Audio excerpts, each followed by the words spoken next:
Hey everyone, welcome to this explainer on what is without a doubt the most powerful, yet frequently misunderstood wealth building tool in human existence.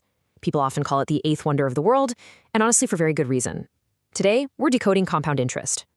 Look, if you've ever felt like building true wealth requires some insanely complicated mathematical formula or just a massive stroke of luck, you're going to want to pay close attention. The concepts we're about to unpack will completely change how you view your financial future. So, here's our roadmap for today. We'll start off with the engine of wealth, then break down how compounding actually works. From there, we'll uncover the ultimate time advantage, learn a super practical mental model called the Rule of 72, and finally, wrap up with avoiding the friction trap. We're going from the magic all the way to the practical. All right, let's kick things off with Section 1, the engine of wealth.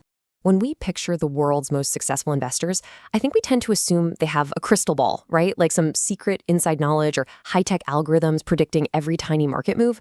But the reality? It's actually way more grounded. Take Warren Buffett. He's easily one of the most famously quoted investors on the planet. And he straight up says, "My life has been a product of compound interest."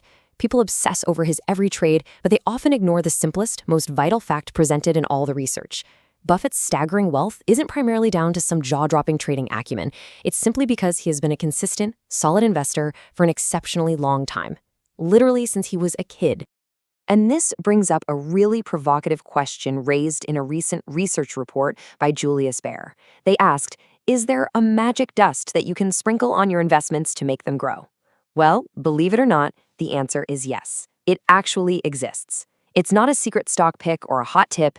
It is just the fascinating mathematical phenomenon of generating interest on top of interest over a long timeline.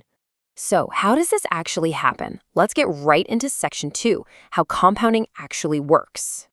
Okay, let's dive into the actual mechanics of this magic. Because honestly, once you see the math, you cannot unsee it.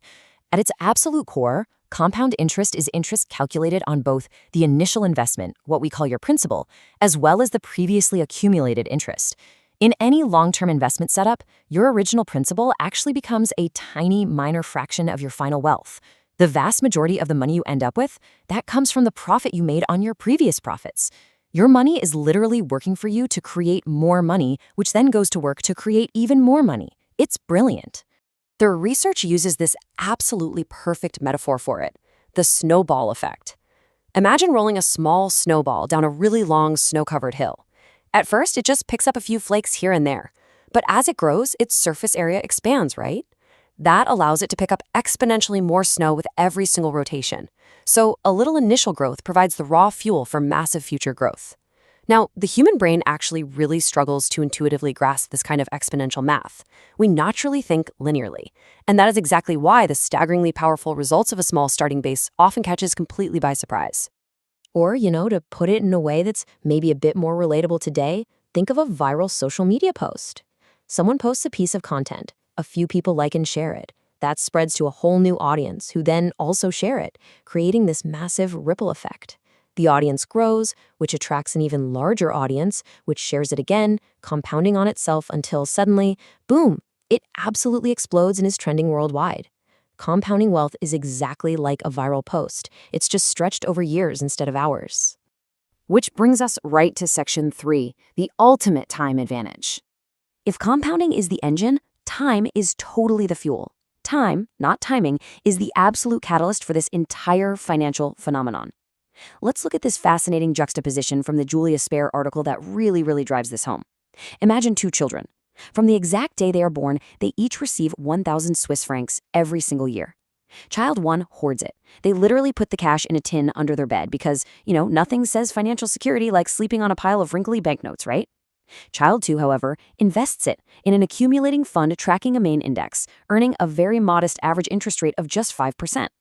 Now, let's fast forward to their 18th birthdays. Child 1 has exactly the 18,000 francs they stashed away under the mattress. Makes sense. But Child 2, they have accumulated 29,539 francs. That is an astonishing 64% more money. And remember, this wasn't some high-risk day trading scheme. This was just a super modest 5% average interest rate. The time is doing all the heavy lifting here, not the risk. The power of compounding begins to run completely wild the longer you just let it sit. If they kept this up until age 25, Child 2 would have more than double the wealth of their sibling. Double. So the big takeaway here is this classic mantra. Time in the market is more important than timing the market. Investors often stress themselves out, losing sleep trying to predict economic cycles or make the perfectly timed sector bet. But studies consistently show that simply investing in a standard index, like the S&P 500, and waiting 20 years typically produces significantly better returns than actively managed high-stress portfolios. You just have to take a deep breath and wait it out. LiveMint data on public provident funds brilliantly illustrates this exact story. If parents invest a fixed 5,000 rupees a month for a newborn, by age 50, that account has a mind-blowing payout of 2.70 crore. But what happens if you delay and wait to start at age 30? You are still putting in the exact same $5,000 a month, but for 20 years instead of 50. The payout at age 50 drops to just over 26 lakh. Think about that for a second. A 10-year delay literally costs you millions. The math is undeniably clear. Start as early as humanly possible. Okay, section 4, the rule of 72.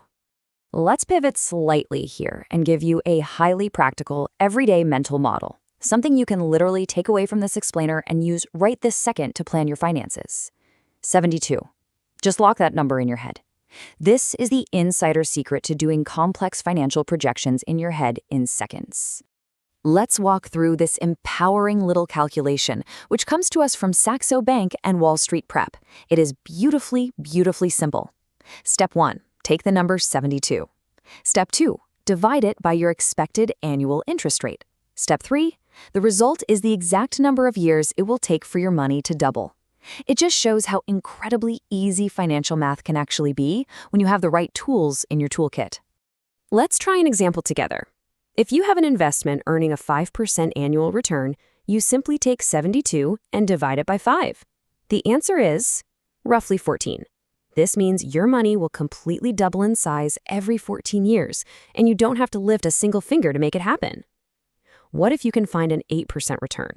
Well, 72 divided by 8 is 9. Your money doubles every 9 years. How cool is that? But we do have to talk about the flip side. In section 5, avoiding the friction trap. Now, we need to introduce a slight sense of urgency here. Because, compounding is this absolute miracle for wealth creation. But it actually has a dark side. It can work against you just as powerfully if you aren't paying attention. We call this negative compounding. This happens when hidden costs and economic forces exponentially erode your wealth over time. Just as profits build on profits, losses and fees can drain your snowball, literally melting it away before it ever has a chance to reach the bottom of the hill. The research identifies a few specific friction factors that you absolutely must actively minimize. First up, mutual fund or management fees. Second is inflation, which just quietly eats away at your purchasing power in the background. And third, high-interest debt, like credit cards. Guys, high-interest debt is literally someone else using the miracle of compound interest against you. You are funding their snowball. Let's actually go back to our rule of 72 for a second to see how this builds a massive roadblock. Imagine you have a great investment earning 8%. 72 divided by 8 means you double your money in 9 years. Awesome. But wait, there is a 2% management fee, so your actual net return is only 6%. 72 divided by 6 is 12 years. That tiny little 2% fee just pushed your financial goals 3 full years into the future for every single doubling cycle. Over a lifetime, that friction costs you a staggering amount of your potential wealth. You have to minimize the friction.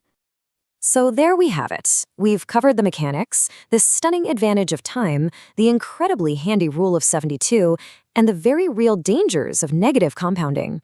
It all comes down to one simple truth.